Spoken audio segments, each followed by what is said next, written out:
Assalamualaikum warahmatullahi wabarakatuh. Bismillahirrahmanirrahim. Alhamdulillahi rabbil alamin. Wassalatu wassalamu ala asyrafil anbiya'i wal mursalin. Nabiyyina Muhammadin wa ala alihi wa sahbihi ajma'in. Rabbi syrah li sadri wa yassir li amri wahlul 'uqdatan min lisani yafqahu qawli, amma ba'du. Alhamdulillah, puji dan syukur bagi Allah Subhanahu wa taala, Tuhan sekalian alam. Selawat serta salam atas Nabi junjungan kita Nabi Muhammad sallallahu alaihi wasallam, juga atas ahli keluarga baginda, para sahabatnya dan para pengikutnya yang setia sehinggalah ke hari kiamat. Alhamdulillah, muslimin dan muslimat yang dirahmati Allah Subhanahu wa taala sekalian. Syukur kita kepada Allah Subhanahu wa taala sekali lagi kerana Allah merezkikan kepada kita satu kesempatan untuk duduk dalam majlis ilmu yang kita harapkan Allah Subhanahu wa taala menambahkan kepada kita kefahaman dalam agama. Dan itulah kebaikan yang sebenarnya, sebagaimana sabda Nabi sallallahu alaihi wasallam, man yuridillahu bihi khairan yufaqihu fid din. Siapa yang Allah taala nak bagi kebaikan kepadanya, maka Allah fahamkan dia tentang agama dia. Dan agama kita ni ada sumber dia. Agama kita ni ada tuan dia. Syariat ini, empunya syariat adalah Allah Subhanahu wa taala. Adapun Nabi kita Muhammad sallallahu alaihi wasallam, baginda adalah utusan Allah yang menyampaikan wahyu dari Allah Subhanahu wa taala kepada umatnya. Dan baginda tidak memiliki hak sedikit pun dalam menetapkan syariat melainkan berdasarkan wahyu dari Allah Subhanahu wa taala. Wa ma yantiqu 'anil hawa in huwa illa wahyun yuha. Dan dalam banyak hadis kita tahu bahawa Nabi sallallahu alaihi wasallam ditanya tentang satu masalah, baginda tawakuf sehinggalah datangnya wahyu, barulah baginda jawab. Kerana apa? Menunjukkan bahawa sifat rendah dirinya Nabi sallallahu alaihi wasallam dan sifat bahawa baginda tidak memandai-mandai dalam urusan syariat ini melainkan dengan wahyu dari Allah Subhanahu wa taala. Di atas dasar itulah kita sebagai umat dia, kita berjalan di atas jalan yang sama.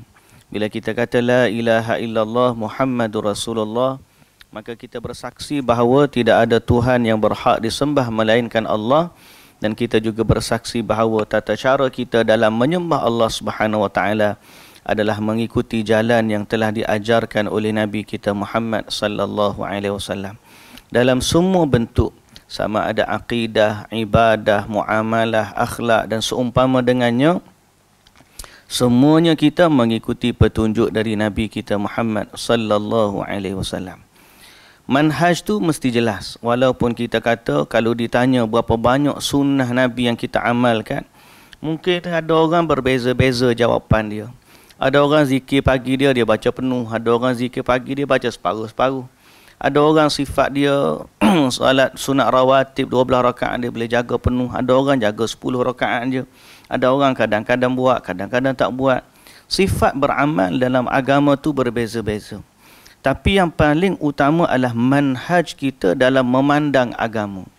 Apa dia manhaj memandang agama? Bahawa kita tak nak amalkan dalam agama ini melainkan apa yang telah diwahyukan oleh Allah dan disampaikan kepada umat oleh Rasulullah sallallahu alaihi wasallam. Sehingga apabila ada orang datang kepada kita mengajarkan perkara-perkara yang bertentangan dengan syariat yang asal.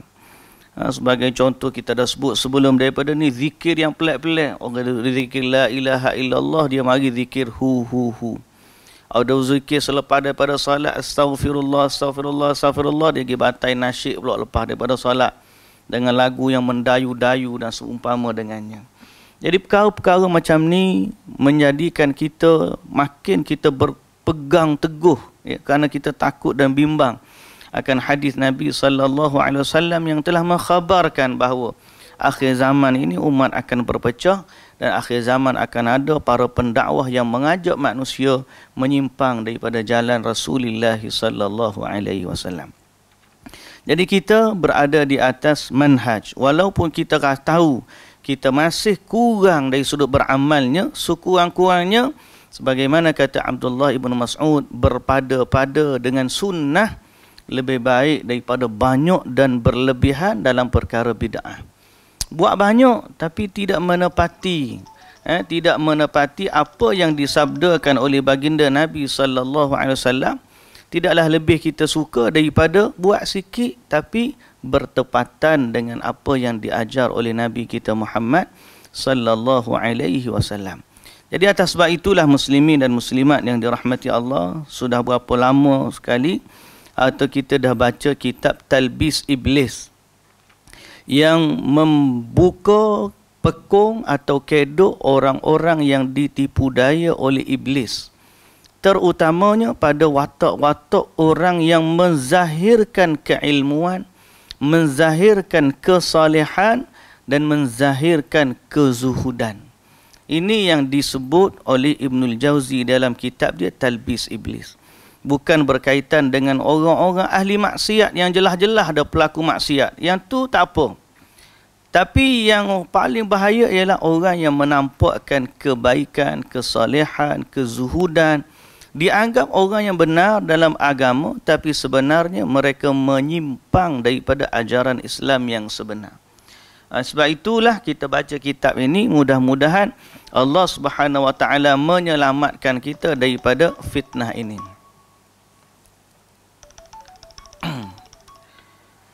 Baik, muslimin dan muslimat yang dirahmati Allah, kita dalam satu bab, iaitulah talbis iblis terhadap ahli ibadah dalam bentuk karamah. Kalau kita masih ingat lagi cerita kita, nak sebut dahulu kala macam lama sangat dah. Pada zaman dahulu apa Taala kata lama sangat tak mari ni. Nah. Kita kelas kita sebelum daripada ni kita bahaskan tentang talbis iblis terhadap orang taat dengan sesuatu yang menyerupai karamah. Okey, dan kita dah baca dah separuh daripada ni permulaan dia. Cuma kita ulang baliklah sedikit. Iaitulah karamah ni kita tak tolak, bukan kita menolak isu karamah. Karamah ni benar ada pada orang-orang yang dimuliakan oleh Allah Subhanahu Wa Taala. Tetapi karamah yang benar dia datang dalam keadaan Allah Subhanahu Wa Taala yang sebenar. Berarti apabila orang itu menepati syariat yang benar, duduk di atas jalan Al-Quran, duduk di atas jalan sunnah, dalam sesuatu keadaan Allah memuliakan dia dengan karamah. Betul ada, bukan kita kata tak ada. Tetapi harus diingat, kadang-kadang orang jahil boleh ditipu oleh iblis dalam bentuk karamah. Maksudnya apa? Benda tu bukan karamah, dia istidraj. Tapi kerana kejahilan seseorang, dia anggap sebagai karamah. Boleh faham? Istidraj ni apa? Benda yang Allah Ta'ala bagi benda tu berlaku, walhal orang ini menyelisihi syariat. Seperti ahli sihir. Ahli sihir boleh tak benda-benda pelik-pelik? Boleh. Kenapa Allah izinkan benda itu berlaku? Istidraj. Padahal ahli sihir menyimpang daripada syariat. Tapi dia boleh buat benda-benda yang orang tengok sebagai kagum dan takjub. Magic. So benda tu boleh berlaku kepada ahli sihir, maka benda tu juga boleh berlaku kepada orang-orang jahil yang ditipu oleh syaitan. Sebab itu sebahagian daripada ulama, mereka kalau boleh mengelakkan diri daripada karamah. Hatta kalau benda tu berlaku sekalipun, dia kata ni bukan karamah, ni kebetulan saja ni. Supaya apa? Supaya dia tak nak dalam sangkaan diri dia bahawa dia adalah orang yang memiliki kedudukan yang istimewa di sisi Allah. Sehingga kadang-kadang mereka menjadi futur dalam ibadah. Pasal apa? Dia rasa dia dah sampai satu tahap, keadaan begini, maka dia mulalah kurang dalam bentuk ibadat dia. Macam kita lah, dah berjaya naik gunung, naik, mata tengah tak naik tu, semangat lagi, dah sampai puncak tu kak. Mulalah. Orang bisnes pun lagu tu juga, tanya tak boleh jadi jutawan kak. Semangat dah jadi jutawan, dia pun relax sekejap. Dia akan jatuh. Kalau dia pandai, dia naik balik. Kalau dia tak pandai, dia jatuh tergungung. Maka begitulah sifat ibadah. Kadang-kadang ibadat ni, time kita duk buat amal, baru dia nak buat. Tiba-tiba syaitan mari, dia bagi sesuatu, dia nak ampakkan sebagai karamah. Maka orang tu pun terfitnah. Apatah lagi kalau dia tu sebenarnya bukan di atas jalan sunnah. Dia ni amalan dia tak apa-apa. Tapi ada tiba-tiba orang sakit, histeria. Syaitan ada dalam fulan, hak kena histeria. Mari kawan ni tunjuk gambar Tok Syekh dia yang menyelisih sunnah. Tunjuk gambar. Tunjuk gambar Tok Syekh tu, terus lari tu. Padahal, kalau dari sudut syariat, apa yang dilakukan oleh dia menyelisih Quran dengan sunnah. Tapi kerana orang tengok syaitan lagi, maka mulalah orang mempercayai tuan guru yang menyelisihi sunnah itu. Dijadikan ikutan, sehingga orang ramai pun ikut amalan-amalan dia yang menyimpang daripada sunnah Nabi SAW yang sebenar. Itu sebagai contohlah. Jadi, begitulah keadaan talbis iblis dalam bentuk karamah. Bukan kita mengingkari wujudnya karamah, kita dah sebut sebelum daripada ni beberapa bentuk ataupun hujah di kalangan ulama berkaitan dengan karamah tu ada. Tetapi kita berhati-hati dalam bab itu supaya tidak ditipu oleh iblis. Kadang-kadang kita baca cerita wali-wali ni, kita pun rasa semangat nak juga jadi ada karamah. Dia ni dia tak tahu dia contohnya. Dia tak tahu kita ni amalan begini. Aku tapa sekali mutah hijau, buah 40 hari tak bangun, baru tahu. Baru dia tahu karamah aku setara mana. Dia mari terdetik dalam hati lagu tu. Kadang-kadang kita pun doa, ya Allah biarlah aku ni kenduri tak turun hujan. Ya Allah biarlah tak turun hujan. Tiba-tiba tak turun hujan sungguh, kita pun rasa, oh, hebat aku. Dia mula mari lagu tu. Padahal tak turun hujan tu kebetulan memang tak turun hujan pun. Kita pun duduklah naik kapal, naik perahu berapa, takutlah tenggelam gini. Duk baca zikir Allah gini. Selamat gitu. Sebab aku duk baca zikir dah tu. Dia marilah benda-benda macam tu. Soalnya, apa pandangan ulama berkaitan dengan talbis itu? Itu yang kita nak baca. Muslimin dan muslimat yang dirahmati Allah. Okey. Kita muka surat 488. Talbis iblis dengan sesuatu perkara yang menyerupai karamah para wali Allah. Okey, karamah tu ada, tapi iblis dia tipu orang yang tidak wali ni dengan sesuatu yang menyerupai karamah sehingga orang tu anggap, oh, wali ni. Sebab tu sekarang ni mudah ya orang kata sikit-sikit, oh dia ni wali ni, dia ni wali ni. Apa justifikasi dia nak kata orang ni wali? Sebab pernah berlaku karamah. Walaupun orang tu tak pergi semayang 40 tahun berjamaah di masjid. Walaupun orang tu 40 hari tak keluar rumah, tak pergi solat Jumaat sekalipun. Yang jelas-jelas bertentangan dengan syariat, tapi dia boleh declare orang tu sebagai wali berdasarkan karamah. Padahal itu bentuk talbis iblis. Nak jadi wali, sebenar-benar wali siapa dia? Ala inna awliya Allahi la khawfun alaihim wa lahum yahzanun alladhina amanu wa kanu yattaqun. Quran kata orang yang beriman dan bertakwa itulah wali Allah. Dan dalam hadis yang sahih Nabi sallallahu alaihi wasallam sebut man adali waliyan faqad adzantuhu bil harb. Siapa yang memusuhi wali-waliku, aku isytiharkan dia dengan perang. Kemudian Nabi sallallahu alaihi wasallam sebut, Allah Taala kata, "Wa ma taqarraba ilayya 'abdi bi syai'in ahabbu ilayya mimma aftaradtuhu alaihi." Tidak ada seseorang pun daripada kalangan hamba yang mendekatkan diri kepadaku lebih aku suka daripada apa yang aku fardukan kepadanya. Jadi kalau sampai tak pergi salat fardu berjamaah di masjid, kerana duduk bersuluk di satu tempat, kita kata itu bersalahan dengan hadis. Dia meninggalkan syariat yang asal solat fardu berjamaah di masjid, kerana duduk bersuluk kerana amalan-amalan yang tidak disyariatkan. Itu bertentangan dengan sunnah, bertentangan dengan syariat. Jadi kaedah kita kata, nak kata wali ni mesti diukur dengan panduan Al-Quran dan juga As-Sunnah. Saya baca kata-kata Al-Imam Syafi'i sebelum daripada ni.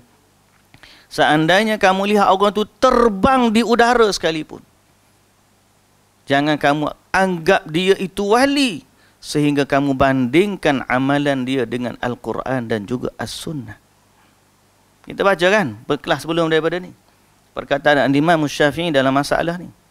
Jadi karamah ni ada, tapi kena ukur dengan Al-Quran dan juga As-Sunnah. So iblis tipu macam mana? Seakan-akan karamah tapi diberikan kepada orang yang menyelisihi syariat.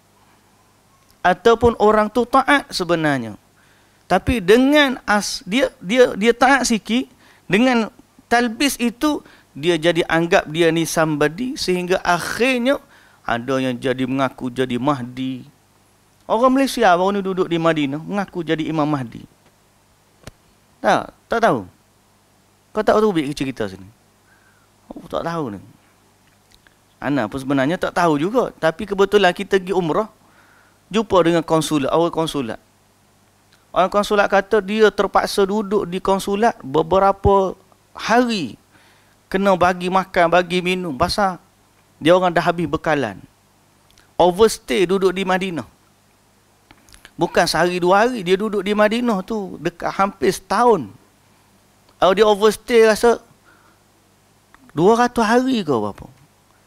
Kumpulan ni dikaitkan dengan satu tarekat. Kemudian kebetulan dalam tarekat tu dia seorang je konon-kononnya keturunan Said, keturunan Nabi. Jadi sehingga akhirnya bila orang dah puja keturunan Nabi, dia kata dalam tarekat ni tak ada orang lain, dia je. Maka dialah Mahdi yang dijanjikan. Pengikut dia ni jual habis tanah, rumah, jual, pergi duduk di Madinah. Nak menanti kemunculan Tok Syekh dia ni dibai'ah sebagai Mahdi. Tunggu. Sampai habis visa, Tok Guru dia tidak diisytihar lagi sebagai Mahdi. Sampai akhirnya overstay. Kena tangkap kepada pihak berkuasa. Sampailah dia ambil konsulat kedutaan sampul tangan, duduk dari konsulat. Tak tahu nak duit, nak balik, nak bayar denda, tak ada duit, nak beli tiket kapal terbang, tak ada duit. Kena duduk di konsulat. Orang Malaysia nak mengaku Imam Mahdi. Tak tahu, tak keluar cerita sini. Tapi ini memang cerita real story, bukan cerita saya dapat daripada konsulat. Konsul General di konsulat General di Jeddah. Dia mengaku jadi dia Imam Mahdi. Pengikut dia walaupun dah kena tipu macam tu, dia masih lagi kata Tok Guru dia tu memang Mahdi, cuma belum sampai waktu dia lagi lah. Setara tu punya kena tipu dah, masih lagi kata Tok Guru dia betul. Ada masuk berita? Ana tak pasti sebab kebetulan masa tu ana duduk di sana. Ana tak tahu ada dapat berita ke di sini. Ada dengar Bu Muaz? Ada kan? Kat Negeri Sembilan kan? Carilah cerita tu, ada cerita real. Ana tak ada berita sumber berita, ana dapat sumber daripada konsulat. Konsul General sendiri cerita. Macam mana dia orang terpaksa keluarkan belanja untuk bagi makan minum kepada kumpulan ni sebab tertipu dengan Tok Guru dia mengakui Imam Mahdi. Kena tipu lagu tu pun, orang kata kamu masih percaya? Memang dia Imam Mahdi, cuma belum sampai waktu lagi, kena tunggu sikit lagi. Tara tu punya kena tipu, masih lagi percaya. Jadi benda-benda macam ni lah iblis ni dia boleh tipu. Mungkin orang tu sebenarnya ahli ibadat yang baik. Mungkin. Kemudian dia pun masuk satu kumpulan, dia dapat amalan yang special pada dia. Kemudian campur pula dia ni keturunan Nabi, diberikan sedikit karamah ke apa yang menyerupai karamah. Iblis tipu dia, akhir sekali dia mengaku Imam Mahdi. Gitu je. Sebab tu baru ni di perkampungan sunnah di itu ada orang marah bila ana cerita siri masa forum kita dengan Ustaz apa tu? Ali. Yang cerita tentang kadang-kadang tu ramai orang kita ni yang dianggap ustaz ni sebenarnya tu bomoh. Bomoh yang dianggap ustaz. Jadi bila dia merawat, konon-kononnya dia mengata dia syariat perawatan Islam lah. Tapi bila dia buat tu, apa yang dia baca bertentangan dengan syariat. Tapi benda tu berlaku. Sebab apa? Sebab kadang-kadang talbis iblis. Syaitan dah pakat dah, dia pun kata tak apalah orang ni orang kerana dia ni gang kita pun lagi ya. Dia orang pun ikut. Benda-benda macam tu dianggap sebagai talbis. Baik, kita sambung kitab kita. Betapa banyak orang yang tertipu oleh sesuatu yang menyerupai karamah. Sebelumnya telah kami riwayatkan dari Abi Imran, dia bercerita, Farqad berkata kepadaku, wahai Abu Imran, hari ini aku sedang fokus terhadap urusan pajakku, iaitu sebesar 6 dirham. Hilal sudah muncul, sementara aku belum mempunyai wangnya. Maka aku pun hanya bisa berdoa. Setelah itu ketika aku sedang berjalan di tepi sungai Furat, tiba-tiba aku menemukan recehan sekitar 6 dirham. Aku lantas mengambil wang itu dan menimbangnya. Ternyata jumlahnya tepat 6 dirham. Tidak kurang, tidak lebih. Abu Imran berkata, sedekahkan wang itu kerana itu bukan milikmu. Ketahuilah Abu Imran adalah kunyah atau panggilan Ibrahim An-Nakhai, salah seorang ahli fiqh yang berasal dari Kufah. Perhatikanlah perkataan dan sikap fuqaha ahli fiqh yang tidak mudah terpedaya. Abu Imran menceritakan bahawa wang tersebut tergolong luqatah dan dia tidak tertarik dengan kisah mengenai sesuatu yang menyerupai karamah. Abu Imran tidak menyuruh Farqad mengumumkan luqatah itu kerana menurut mazhab orang-orang Kufah, luqatah yang nilainya kurang dari 1 dinar tidak wajib diumumkan. Sepertinya Abu Imran menasihatkan Farqad agar menyedekahkan wang tersebut supaya tidak membuat dirinya mengira diberikan kemuliaan berupa karamah untuk mengambil dan menginfakkan wang tersebut. Jadi satu hari cerita dia ni, jumpa dia ada hutang 6 dirham. Jalan-jalan jumpa duit 6 dirham. Jadi seolah-olah Allah bagi kepada dia ni satu bentuk kemuliaan, jumpa duit boleh lansaikan hutang dia. Nasib baiklah ada seorang yang faqih dalam masalah ni. Dia kata, jangan ambil bayar hutang kamu, ambil duit sedekah pasal ini bukan milik kamu. Dan jangan anggap pun bahawa ni adalah karamah yang Allah Ta'ala berikan kepada kamu. Pasal apa? Dia tak nak tertipu dengan luqatah tersebut. Dari Ibrahim Al-Khurasani dia bertutur, satu saat tatkala hendak berwuduk, tanpa diduga aku menemukan bejana dari mutiara yang berisi air dan siwak dari perak. Hujung siwak ini lebih halus daripada sutera. Aku kemudian bersiwak dengannya dan berwuduk dengan air itu. Setelah selesai, kedua barang itu aku tinggalkan. Namun kisah di atas bersumber dari orang yang tidak boleh dipercayai periwayatannya. Kalaupun sahih, kisah ini menunjukkan minimumnya ilmu Al-Khurasani. Kerana jika memahami fiqah, tentu dia tahu bahawa menggunakan siwak perak tidak dibolehkan. Jadi lantaran ilmunya minimum, yakni sedikit, maka tanpa ragu dia memakai siwak dari perak tersebut. Apabila dia mengira ia sebagai karamah, perlu dimaklumi bahawa Allah Azza wa Jalla tidak akan memuliakan seseorang dengan sesuatu yang terlarang digunakan menurut syariat. Allah tak akan bagi kemuliaan dengan benda yang Allah larang. Kecuali apabila Allah hendak menampakkan hal tersebut sebagai ujian kepada dirinya. Jadi dia bukan karamah, sebaliknya adalah ujian, ibtila. Okey? Sebahagian orang anggap, oh ni karamah. Tapi sebenarnya dia adalah ibtila. Apa maksud ibtila? Ujian.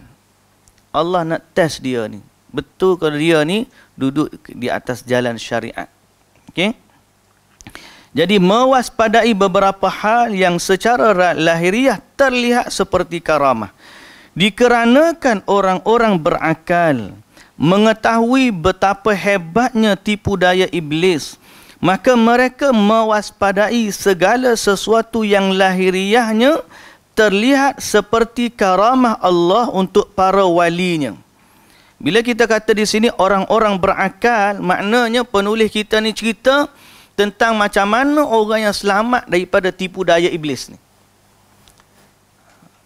Macam mana orang yang berakal selamat daripada tipu daya iblis. Okay? Mereka mewaspadai sesuatu yang dianggap karamah. Hati-hati. Benda ni nampak macam karamah, lalu mereka akan hati-hati. Macam mana? Alasan kehati-hatian ini hanyalah satu. Mereka amat khawatir kalau hal itu ternyata masuk bahagian dari tipu daya atau talbis iblis. Sebahagian tu memang betul karamah pun dia tak anggap karamah lagi. Pasal apa? Dia tak nak terjebak dalam tipu daya iblis. Kalau betul karamah pun dia tak nak anggap sebagai karamah. Sebahagiannya sampai tahap macam tu.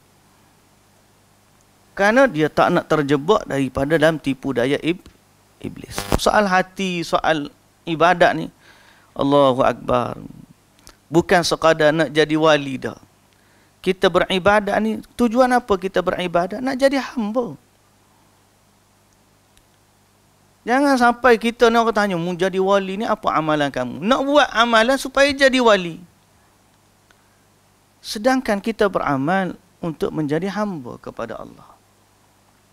Kalau Allah Ta'ala tak bagi kepada kita kemuliaan, melainkan kemuliaan ibadat tu saja pun sudah cukup. Alhamdulillah. Allah rezekikan kita salat 5 waktu. Tanpa kita ni boleh jalan atas air. Alhamdulillah. Sebab tu kadang-kadang orang yang duduk di balik tabir ni kita tak tahu. Boleh jadi dia wali lagi daripada yang duduk di depan. Pasal apa? Pasal masalah hati dia tidak terfitnah dengan benda-benda yang ada orang di depan. Kalau orang ada depan ni jumpa orang tu, oh, kenal, orang tu kenal. Tapi orang ada balik tabir, berapa ramai orang. Kerja dia tukang cuci masjid je. Tidak dikenali seperti mana imam masjid. Tapi dalam hati dia saat beramal, tidak diganggu oleh riak dan sum'ah. Sebaliknya benar-benar dia buat kerana Allah Subhanahu Wa Taala. Pasal apa? Sebab itulah maksud beramal. Jadi jangan sampai kita ni beramal, tujuan amal pasal nak jadi wali. Tujuan kita beramal adalah untuk mengabdikan diri kepada Allah. Soal Allah nak bagi karamah, Allah Ta'ala tak bagi karamah kau. Kemuliaan kita, bila kita beriman kepada Allah, kita tunduk kepada Allah, Alhamdulillah. Sebahagian daripada para salaf, kalau dapat balasan terus, dia akan takut. Contohnya dia infak hari ni. Kita kadang-kadang, kita bagi derma. Contohlah bagi derma RM10. Kejap lagi orang bagi kat kita RM100. Oh, tengok amalan aku ni terima. Dia berasa. Pasal aku derma tak ada RM10 tu, Allah Ta'ala terima lah tu. Sebahagian salaf takut benda tu. Dia kata apa? Aku bimbang disegerakan balasan amalan ini di dunia sehingga tiada lagi ganjaran untukku di akhirat. Uthman bin Affan, bila dia orang kata dia kaya, dia takut, dia menangis. Sebab dia takut, aku takut kekayaan ini balasan Allah untuk amalanku di dunia sehingga aku tidak mendapat bahagian nanti di akhirat. Kita kalau boleh tu kita buat nak suruh nampak lalu hasil dia. Dan ini fitnah dalam agama. Talbis iblis boleh berlaku dalam masalah ni. Sebab tu para orang yang berakal, mereka mengelakkan diri, waspada dalam soal karamah. Diriwayatkan kepada kami dari Abu Tayyib, dia menceritakan sebuah kisah ihwal bahasan kita kali ini sebagai berikut. Cerita yang ada kaitan dengan topik itu. Abu Tayyib mengatakan, aku mendengar Zahrun menuturkan, seekor burung pernah berbicara kepadaku. Peristiwa itu terjadi ketika aku berada di padang pasir dan tersesat. Lalu aku melihat seekor burung berwarna putih Tiba-tiba burung itu berbunyi kepadaku, wahai Zahrun, kamu tersesat. Aku berkata, wahai syaitan, tipu saja orang lain, jangan tipu aku. Burung tu mari cakap dia, kamu sesat ni. Dia pun kata, mu syaitan, jangan tipu aku. Oh, kalau kita dengar lagu tu, oh, burung boleh cakap ni. Oh, wali dah aku ni. Dia tak. Dia kata, hai syaitan, jangan tipu aku. Tipu orang lain. Burung itu kembali mendekat dan berkata kepadaku, kamu tersesat. Aku berseru, wahai syaitan, sudah aku bilang, kau tipu saja orang lain selain daripada aku. Dia tipu orang lain, jangan tipu aku. Untuk kali ketiga, burung itu terbang dan bertenggek di pundakku, dia kata, di bahuku, dan berkata, aku bukan syaitan, kamu sedang sesat. Aku ini diutuskan kepadaku. Setelah itu si burung menghilang dari pandanganku. Maknanya dia waktu datang mula-mula tu, kalau boleh dia tak nak anggap benda ni karamah. Burung tu main, hai syaitan, dia kata, jangan tipu aku. Supaya apa? Dia tak nak anggap itu adalah karamah untuk dia. Dari Zulfa, dia menceritakan, aku bertanya kepada Rabi'ah Al-Adawiyah, bibi, yakni makcik, kenapa engkau tidak izinkan orang-orang menemui dirimu? Dia menyahut, apa yang boleh kuharapkan dari mereka? Setelah menemuiku, mereka hanya menceritakan hal-hal yang tidak pernah ku perbuat. Aku pernah mendengar mereka mengatakan bahawasanya aku menemukan wang dirham di tempat salatku, di bawah tempat salatku, dan makanan dimasakkan untukku dalam periuk tanpa api. Andai aku melihat hal seperti itu, pasti aku ketakutan.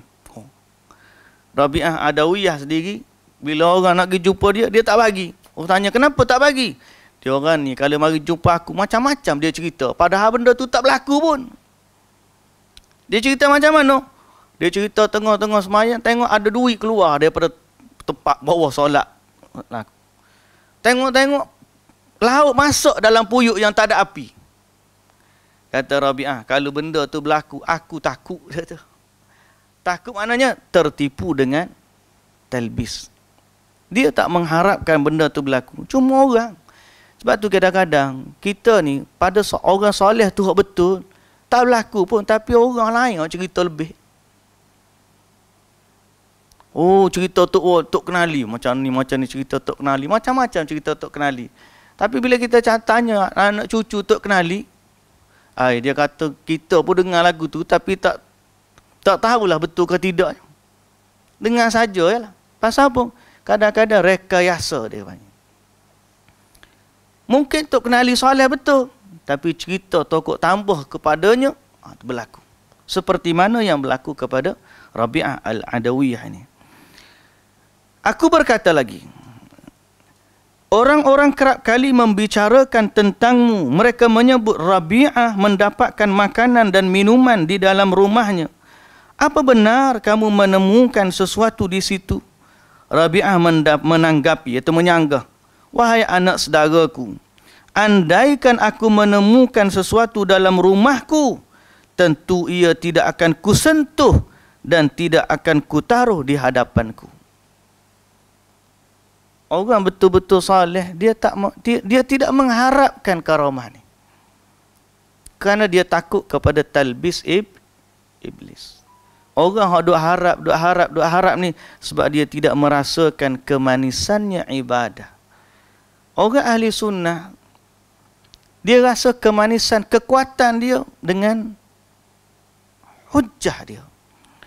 Pagi tadi kita cerita tentang manhaj dalam akidah, berbanding dengan ahli falsafah dan teologi. Orang falsafah ni, dia akan kembali kepada perkataan fulan bin fulan. Orang tu kata, orang ni kata, dia tu kata, ulumuan tu kata, begini-begini. Sehingga akhirnya, dia akan sampai ke satu tahap, benda ni benar pada sangkaanku, pada pandanganku, pada tanggapanku. Boleh jadi salah pada pandangan orang lain.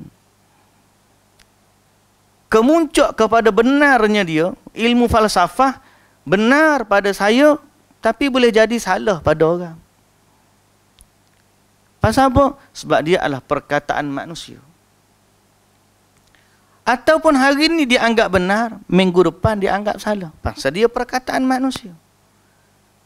So dia adalah satu fakta yang sangat rapuh. Berbanding dengan orang yang belajar akidah berdasarkan Quran dan Sunnah. Dia tak ada rasa rapuh tu. Dia akan rasa solid. Pasal apa? Aku punya hujah, Allah yang kata. Dan apa yang Allah Ta'ala kata, pasti benar. Tak ada benar di sisi saya, tak benar di sisi kamu. Boleh jadi benar hari ni, minggu depan tak benar. Tak ada istilah tu dalam nas-nas syariat. Bila Allah kata A, A lah benar sampai kiamat. Bila Allah kata B, B lah kebenaran sampai kiamat. Sebab tu kita orang yang beramal dengan sunnah, kita tak mengharapkan sesuatu yang dinamakan sebagai karamah untuk memberikan kenikmatan kepada kita dalam ibadat. Cukuplah kita tahu bahawa amalan itu telah diamalkan oleh Nabi SAW sebagai kemanisan untuk kita melakukan amalan itu. Tak perlulah orang kata dia baca zikir ni 10,000 kali, akhir sekali singa mari bagi salam kat dia. Kita tak perlu. Cukup bagi kita, kita buat zikir apa ni? Sebab aku tahu Nabi SAW amalkan zikir ni. Solid tak solid? Solid.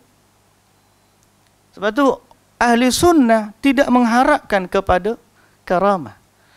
Kalau Allah nak bagi, alhamdulillah. Tapi sebagaimana kita baca dalam kitab, betapa banyak mereka mengelakkan diri daripada karamah. Kerana bimbang kepada tipu daya iblis.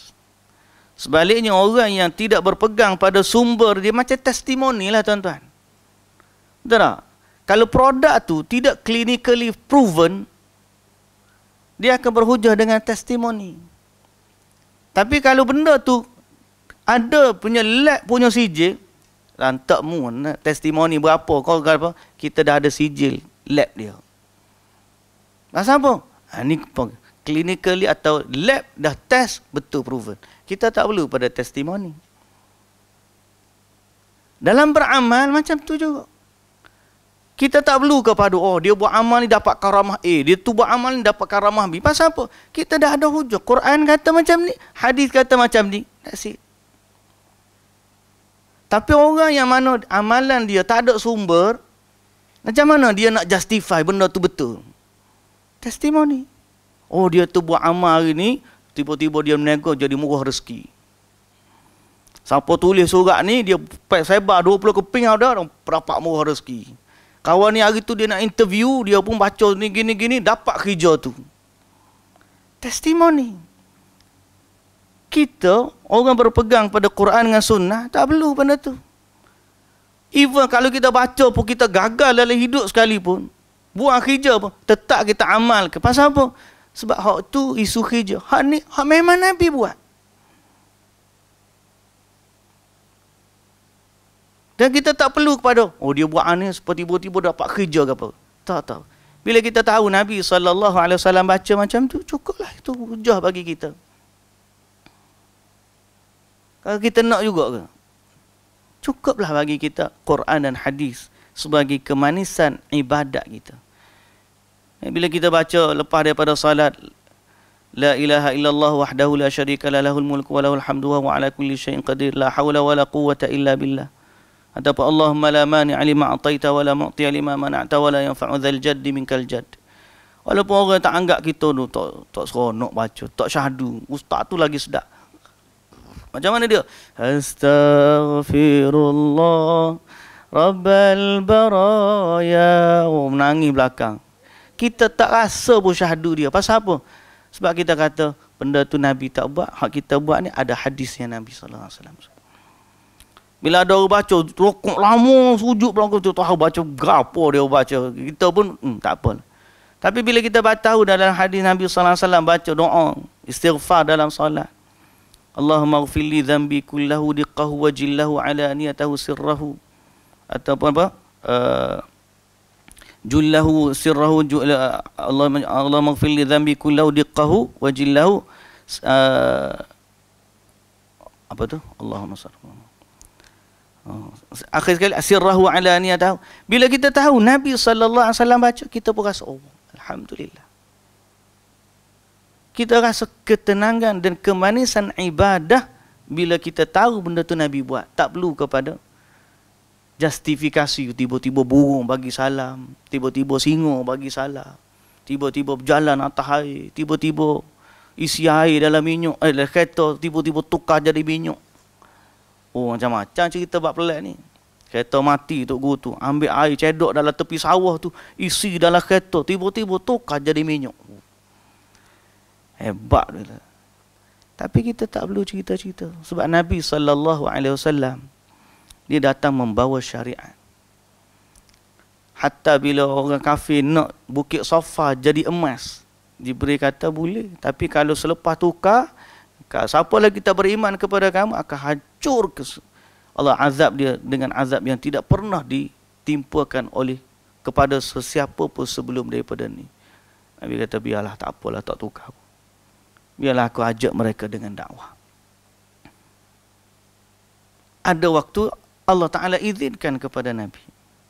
Ada waktu Nabi tidak diberikan. Nabi sampai perikat dibaling dengan batu di Taif.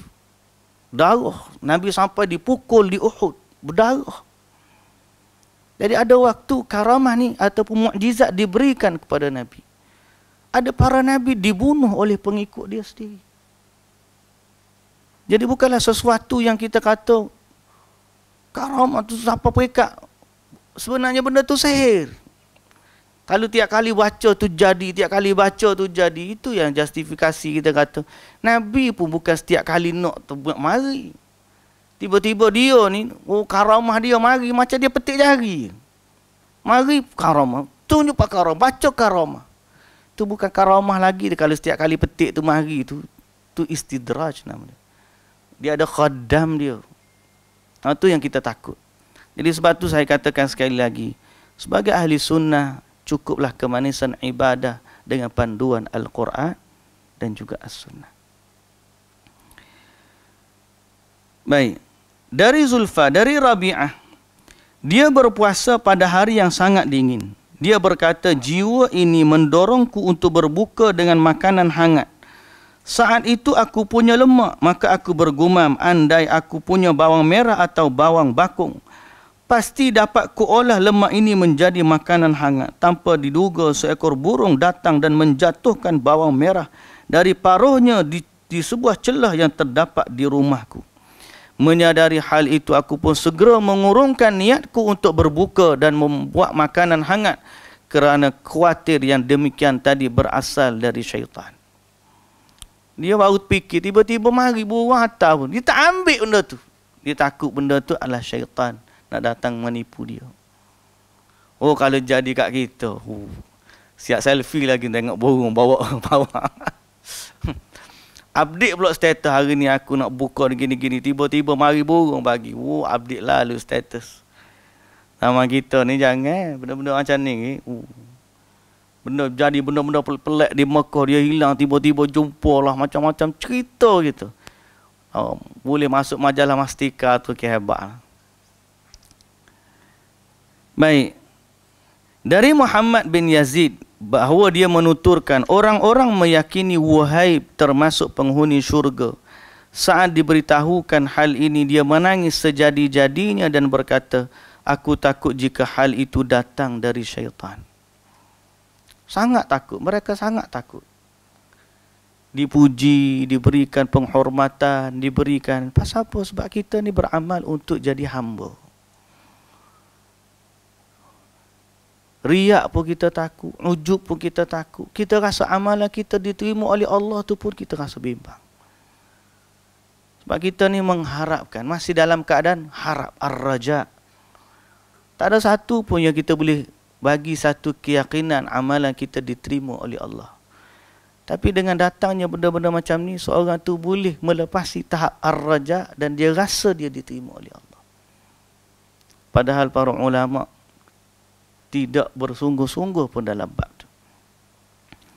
Apatah lagi setengah-setengah orang bila mari seorang kata dia ni wali tu, dia pun mulalah kata wali, aku ni wali, tu dia boleh tumbuk buah durian siapa pecah. Tunjuk gambar dia tumbuk buah durian, pung siapa pecah. Nak kata nak tunjuk apa? Nak tunjuk kita ni hebat. Tak payah. Orang panggil amalan kita tidak bertambah dengan kehebatan itu. Sebaliknya, makin kita tunduk kepada Allah, makin orang tak puji, makin orang tak tahu, tak kenali kita, lagi baik. Uwais Al-Qarni, kalau kita tahu cerita dia tu, duduk mengembala kambing je. Jadi khadam kepada kafilah dagang. Orang pun tak kenal dia. Tapi nama dia masyhur di langit. Orang jenis lagu ni lah kita. Bukan kita nak mengharapkan, tapi kata itulah sifat orang-orang saleh yang benar dalam beramal. Dia tidak mengharapkan untuk dia ni orang kenal jadi wali, atau dia sendiri pun tak nak acknowledge dia ni wali. Biarlah dia ni senantiasa status dia seorang hamba yang senantiasa beribadat kepada Allah Subhanahu Wa Taala. Pasal apa? Bimbang kita rasa bila dah ada perasaan aku ni wali, maka di saat itu talbis iblis akan datang. Mengkritisi kisah fiktif di kalangan sufi. Mengkritik kisah-kisah dongeng fiktif ni, maksud dongeng lah. Okey. Kadang-kadang cerita karamah dia tu sampai melampau-lampau. Singa makan pisang. Contohlah. Bila masuk kalau singa ni boleh makan pisang. Tapi jadi macam soal fiction. Iblis telah menipu sekelompok sufi generasi akhir, sehingga mereka merekayasa kisah-kisah tentang karamah para wali. Tujuan rekayasa ini sesuai dengan pengakuan mereka adalah meneguhkan posisi di mata masyarakat. Tujuan cerita ni supaya kedudukan orang ni di mata masyarakat jadi tinggi. Macam tadilah testimoni. Dia tak boleh kuatkan hujah dengan Quran, dengan sunnah, tapi dia kuatkan dia dengan testimoni. Apa testimoni? Karamah. Lalu dicerita, cerita-cerita rekaan, sehingga menampakkan figura tertentu tu sebagai wali dengan karamah-karamah yang pelik, walaupun cerita tu sangat-sangat tidak masuk akal. Padahal kebenaran tidak perlu diperkuat dengan kebatilan. Lantas Allah Subhanahu Wa Taala menyingkap rahsia mereka melalui para ulama hadis. Dari Sahal bin Abdullah bahawa dia berkata, aku menemani seorang pemuda yang disebut-sebut sebagai wali di jalanan menuju Makkah. Selama 3 hari dia tidak mempunyai makanan apa-apa. Dia kemudian mendatangi sebuah masjid yang berada di atas gunung. Ternyata di sana ada telaga lengkap dengan kerekan, tali, timba dan alat bersuci di atasnya. Dan di dekatnya terdapat pohon delima yang tidak berbuah. Dia tak bawa makanan, tak makan 3 hari. Kita tengok ada satu masjid, ada telaga, cukup lekat situ. Dan ada pada pokok dia satu pokok delima yang tidak berbuah.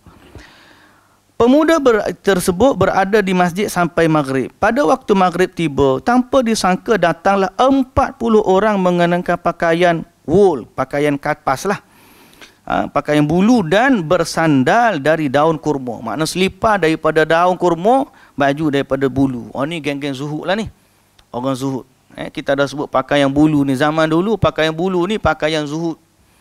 Pakaian hak mahal ni, hak macam hak kita duk pakai ni. Pakaian cotton, duk pakai kapas, dia lembut. Hak dulu ni, bulu zaman lain ni memang dah mahal. Bulu zaman dulu dia bukan macam tu. Hak sekeping tu tebuk tengah jadi macam baju kelawar tu. Itulah dia pakaian dia, bulu pun diikat.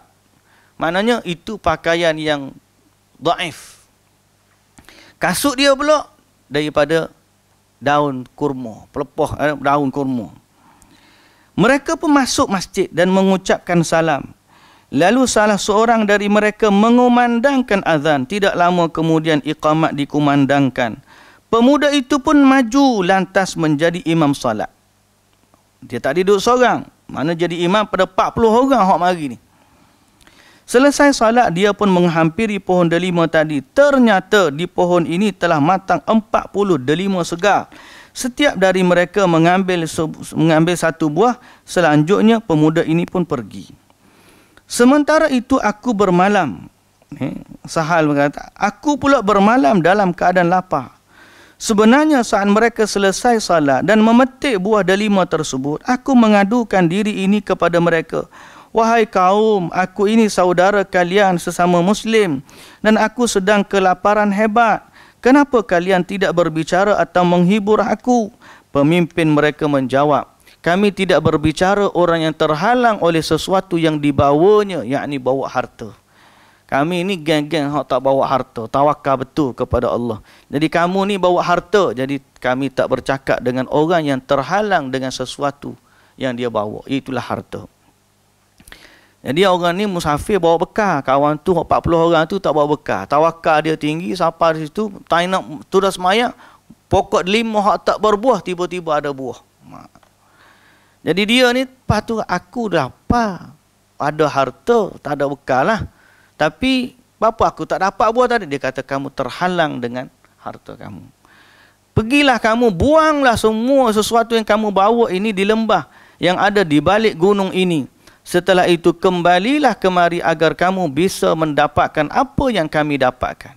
Kalau kamu nak juga buah delima macam kami, kamu pergi balik gunung, campak semua yang kamu bawa ni. Aku pun mendaki gunung, kata dia. Akan tetapi jiwaku tidak mengizinkan diriku untuk membuang barang bawaanku. Maka aku memendam barang bawaan tadi lalu kembali. Sang pemimpin bertanya, apa barang yang dibawa sudah kamu buang? Dia kata, sudah. Dia kata, kamu lihat sesuatu, nampak tak dekat pokok ni? Tak nampak. Orang lain ambil satu-satu, dia ni tengok, tak ada buah pokok ni. Berarti kamu tidak membuang apa pun. Kembali dan buanglah barang bawaanmu di lembah. Aku kembali lagi dan melakukan apa yang diperintahkan. Dan tiba-tiba cahaya kewalian menyelimuti tubuhku. Lepas buang tu tiba-tiba cahaya kewalian mari menyelubungi aku. Seakan-akan baju zirah. Tiba-tiba tengok bercahaya di badan ni. Pakaian kewalian dia kata. Aku pun kembali tengok-tengok ada satu lagi pokok buah delima. Orang tak ambil. Hak akulah. Tadi tak nampak sebab tak campur semua harta benda ni. Ni nampak dah pasal dah campur semua. Dah jadi wali dah. Tidak lama aku pun memakannya sendirian kerana lapar dan haus. Tidak lama berselang aku pergi ke kota Makkah. Di sana aku bertemu dengan 40 orang itu. Di antara sumur Zamzam dan makam Ibrahim. Mereka menghampiri aku mengucapkan salam dan menanyakan keadaanku. Aku menyatakan, akhirnya aku tidak memerlukan kalian lagi. Tidak juga memerlukan kata-kata kalian. Sama halnya dengan Allah membuat kalian tidak perlu akan kata-kataku semenjak awal. Sungguh di hatiku tidak ada lagi tempat untuk selain Allah.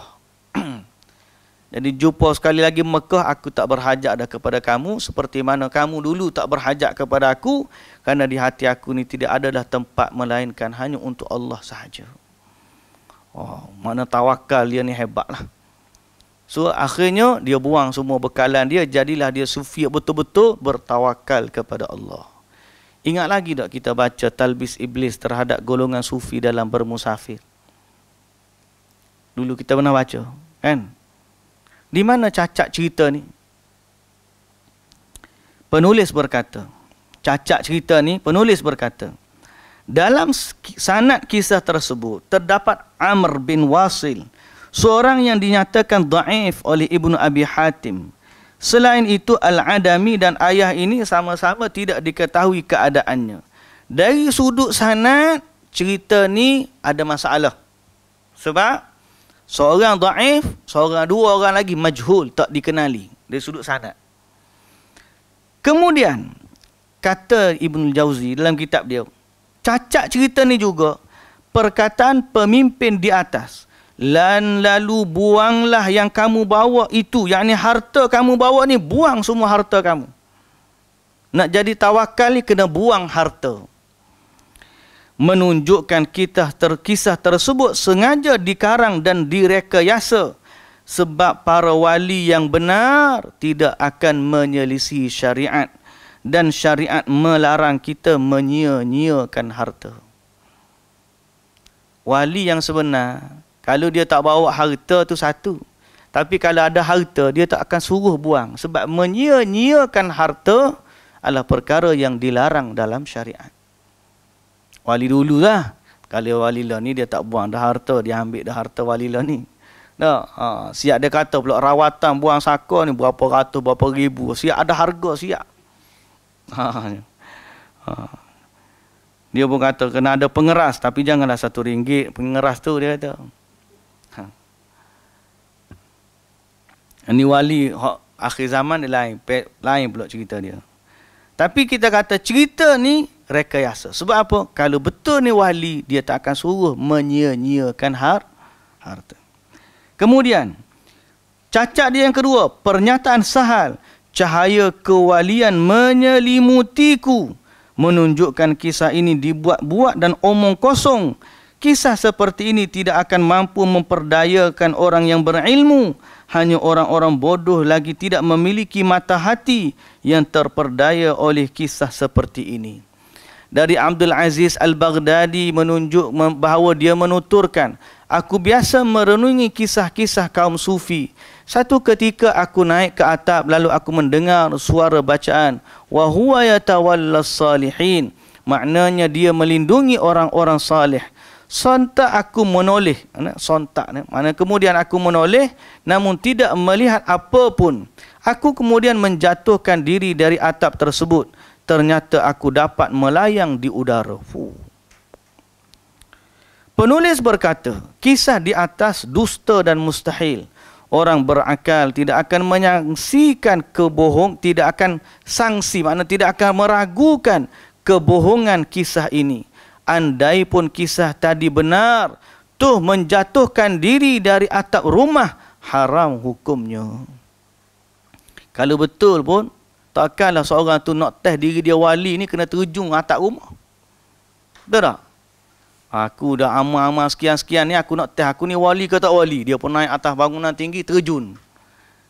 Bolehkah lagu tu? Mana boleh? Perbuatan terjun bangunan tu membinasakan diri dan dilarang oleh syariat. Jadi nampak sangat cerita ni cerita rekaat. Okey.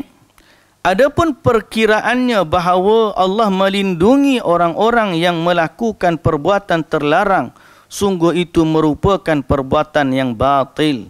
Kerana Allah berfirman, wala tulqu biaidikum ila tahlukah. Jadi dia baca ayat Quran, dia kata Allah akan lindungi orang soleh, lalu dia terjun. Mengharapkan Allah melindungi dia yang terjun bangunan tu. Tiba-tiba dia rasa dia boleh terbang di udara. Maka kita kata cerita ni cerita dongeng. Pasal apa? Bertentangan dengan syariat. Syariat tak suruh kita terjun bangunan, dan ayat Quran itu tidak menyatakan Allah melindungi orang yang terjun bangunan atau membinasakan diri sendiri, kerana Allah menyatakan wala tulqu biaidikum ila tahlukah. Bagaimana mungkin dinamakan orang saleh jika terbukti dia melanggar perintah Tuhannya? Dengan asumsi bahawa, dengan anggapan bahawa dia memang orang saleh, siapa kira-kira yang memberitahukan bahawasanya dia termasuk bahagian dari mereka? Ini satu lagi isu. Tanda molek ni. Kalau betul pun dia orang saleh, siapa yang bagi tahu dia wali? Ramai orang mendakwa dia ni wali. Soalnya, ada majlis ijazah ke? Majlis convocation. Majlis convocation wali-wali Allah. Kalau pun ada, siapa yang sediakan senarai itu? Siapa yang sediakan senarai itu? Jawapannya, kalau ada betul orang menyediakan senarai itu, dia telah mendakwa sesuatu yang gaib, yang hanya diketahui oleh Allah Subhanahu Wa Taala. Tak ada orang boleh justifikasi. Tak ada boleh kata, oh nak kata dia tu wali, dia ni wali. Dia kata, andai kata orang tu betul saleh, siapa yang bagi jaminan dan bagi pengiktirafan bahawa dia tu wali? Hari ni dia kata, dia ni wali ni, soalan dia, siapa bagi tahu dia wali? hanya wali yang mengenal wali. Oh, tak dia. Hanya wali yang mengenal wali. Hanya wali yang mengenal wali. La ilaha illallah. Apakah dia mendakwa wali tahu benda gaib? Kalau dia kata wali tahu benda gaib, maka itu bertentangan dengan syariat. Okey. Baik. Sejumlah kaum berhasil menyusup di kalangan sufi dan menyerupai cara beragama mereka. Mereka pun mengklaim berbagai karamah dan menampakkan berbagai kejadian luar biasa di hadapan orang awam. Dampaknya dan kesannya mereka dapat memikat hati kaum awam dengan kejadian luar biasa tersebut. Ini ramai. Dia bukan sebenarnya orang soleh, tapi dia menyamar-nyamar orang soleh, tapi dengan ilmu kebomohan dia mampu menampakkan sesuatu yang pelik di mata orang awam, maka orang awam pun tertipu, terpikat dengan keanehan tersebut.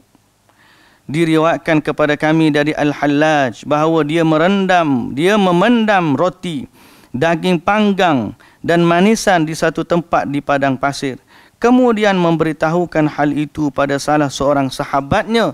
Keesokan harinya, dia pun berkata kepada sahabat-sahabatnya, jika kalian berkenan, kita akan dapat berwisata. Berwisata ni tu, melancong. Dia pun kemudian berdiri dan lalu diikuti oleh orang-orang. Sesudah semua orang tiba di tempat yang dimaksud, sahabatnya yang sebelumnya sudah diberitahu mengenai lokasi memendam makanan mengutarakan kepadanya, kami ingin makan itu dan itu. Al-Hallaj meninggalkan mereka dan bersendirian menuju tempat makanan ditimbun, lalu solat 2 rakaat. Sesudah itu Al-Hallaj membawakan makanan yang dimaksud sesuai keinginan mereka. Kena tipu atas darat. Oh, pandai dia. Dia tanam siap-siap dah. Dia tanam apa dia tanam? Dia tanam roti, daging panggang, manisan. Dia pun apa? Sudah ngajar hari ni mari kita pergi berjalan-jalan. Kawan tu tahu dah dia tanam apa. Siapa di tempat tu, aku rasa nak makan roti, daging panggang. Oh. Halak jangan kata tak apa. Dia pun pergi tempat dia tanam. Tak tahu. Solat 2 rakaat. Lepas daripada tu tengok-tengok. Ada sungguh. Oh, karamah. Padahal dia siap-siap dah. Ni macam ramah kadang-kadang Tok Bama ni gini dah. Hak ni lah ada juga ni, tumbuk durian padahal ada potong siap-siap ada duri. Nampak macam pecah durian tu padahal potong siap-siap dah. Allah Akbar. Pelik sungguh. Zaman kita ni pelik, tuan-tuan. Al-Hallaj pernah mengulurkan tangannya ke atas lalu melemparkan emas ke tangan orang dan membuat satu kebohongan terkait dengannya. Satu hari salah seorang yang hadir berkata kepada Al-Hallaj, dirham-dirham itu sudah diketahui. Aku akan beriman jika kamu memberikan 1 dirham yang di situ tercantum namamu dan nama ayahmu. Al-Hallaj terus menerus merekayasa kebohongan akan karamahnya sampai hukuman salib ditegakkan. Dari Abu Amr bin Haywah, dia menceritakan, tatkala Husain Al-Hallaj dibawa untuk dihukum mati, aku pun hadir bersama sejumlah orang. Aku pun terus menyusup masuk di keramaian sehingga aku dapat melihat Al-Hallaj. Dia mengucapkan kepada para pengikutnya, jangan sampai hukuman mati ini membuat kalian takut, kerana aku akan kembali kepada kalian dalam hitungan 30. Keyakinan Al-Hallaj ini adalah keyakinan yang buruk. Di bahagian awal buku ini telah kami sebutkan sebahagian dari keyakinan dan kerancuannya. Juga kami jelaskan bahawa dia dijatuhi hukuman mati atas fatwa fuqaha di masanya. Di kalangan sufi kontemporari, ada yang melumur diri sendiri dengan minyak tertentu, lalu duduk di atas tungku. Dia memperlihatkan perbuatannya itu sebagai karamah. Aku menyebutkan kisah-kisah seperti ini tidak lain agar diketahui bahawa sudah sejauh itu mereka mempermainkan agama. Maka masihkah syariat boleh bertahan dengan keadaan seperti ini? Jadi, khulasatul qaul kita kata, ada orang diberi karamah dan tertipu dengan karamah, ataupun tertipu dengan sesuatu yang syaitan menampakkan kepadanya seperti karamah. Dan lebih berat lagi, ada orang mereka-reka karamah sendiri, seperti dia pergi tanam benda-benda hak tu dan kemudian menampakkan kepada awam seolah-olah itu karamah, padahal dia sendiri yang reka. Dan benda-benda macam ni lah tipu daya iblis terhadap orang-orang awam. Jadi kita harap Allah Subhanahu Wa Taala menjadikan kita orang yang berakal, cerdik dalam menilai. Nilailah agama berpandukan Al-Quran dan juga As-Sunnah. Bukan dinilai agama dengan testimoni dan kepelikan yang didakwa oleh sebahagian dari orang-orang yang jahil. Sesungguhnya agama itu benar dan nas-nas Al-Quran dan As-Sunnah sudah cukup bagi kita untuk beramal. Tidak perlu kepada perkara-perkara pelik yang menyebabkan kita beramal. Cukuplah apa yang Allah kata dan cukuplah apa yang disabdakan oleh Nabi SAW sebagai alasan untuk kita beramal, dan kita mengharapkan keredaan serta ganjaran yang tinggi di sisi Allah Subhanahu Wa Taala kelak nanti, insya-Allah. Wallahu taala alam. Apabila bab tu kita akan sambung pada bab yang ke-12, talbis iblis terhadap orang awam. Wallahu taala alam. Subhanakallahumma wa bihamdik, asyhadu an la ilaha illa anta astaghfiruka wa atubu ilaik. Assalamualaikum warahmatullahi wabarakatuh.